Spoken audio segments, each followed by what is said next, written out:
Hello, everybody. Welcome back to the Vinyl Junkie Record Shop. My name is Mike, and today I want to talk about an album that was released on today's date.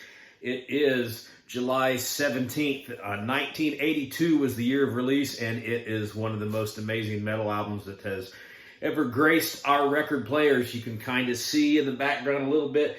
You can see the Hellion back there, the bottom bit of the Hellion. I picked that particular poster to put up on the wall because it was one of the more influential metal albums that I have ever heard, and you guessed it, it is the amazing Judas Priest, Screaming for Vengeance. There's the front and the back. This is an OG copy from 1982. I have not picked up the any of the remastered versions or represses of this. Probably wouldn't hurt to do so. There's the original insert, band photo. Let me get this vinyl out. I haven't played this album in a long time. It's surprisingly in pretty good shape for as old as it is. There's the record. I'd like to see these vinyls. I mean, hey, it is the Vinyl Junkie Shop. We should show some vinyl.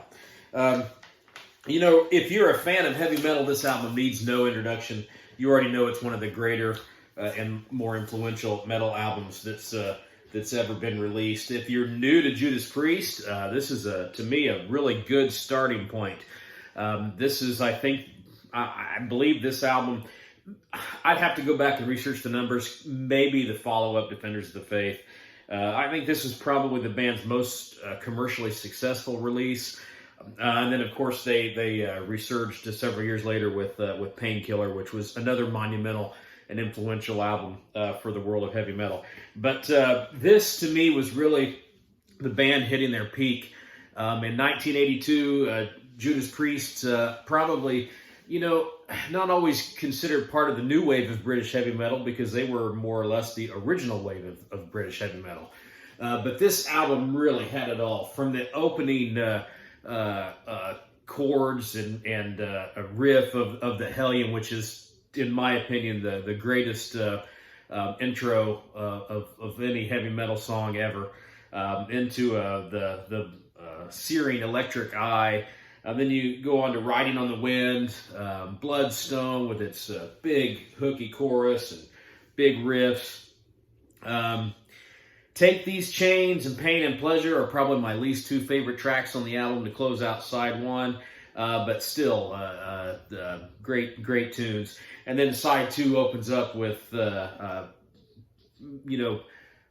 kind of proto-thrash speed metal, Screaming for Vengeance, with just that blistering guitar work. And then they ease so easily into You Got Another Thing Coming, which is maybe the most perfect example of radio-friendly anthemic heavy metal that's ever been made. Everybody knows this song, and if you don't know it, you've just not been listening. But You've Got Another Thing Coming with its great guitar riffs and fantastic dual guitar work from Glenn Tipton and KK Downing, and its big catchy chorus. It was just made for heavy metal to be delivered on huge arena stages, and it's one of the most famous heavy metal songs of all time. Then you have Fever, and then the album closes out with one of my favorite deeper tracks. It's not really a deep track because the band's re-released it on updated versions, and I'm sure it's been a minute since I've seen the band. They've probably played this in their live shows, but Devil's Child is just such a great closing track, such a great big, huge, catchy riff, and again, the choruses were so memorable and dynamic. This is just a well-crafted, well-written, well-produced album, produced by Tom Allen in 1982. This is probably one of the earliest heavy metal albums that I was introduced to, and I credit this as one of the albums that really got me started on my journey of being a big heavy metal fan. And while I've got this album out, I want to show this. This is the tour program from the Live Vengeance tour, and I was able to.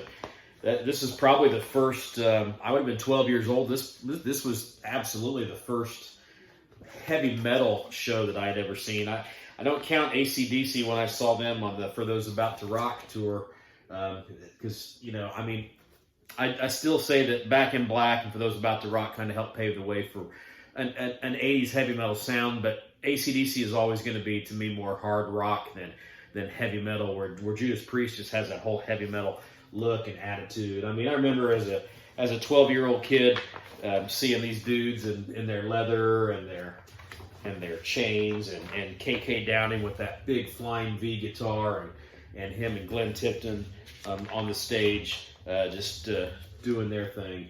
I mean, and it's just, I was hooked for life. There's KK.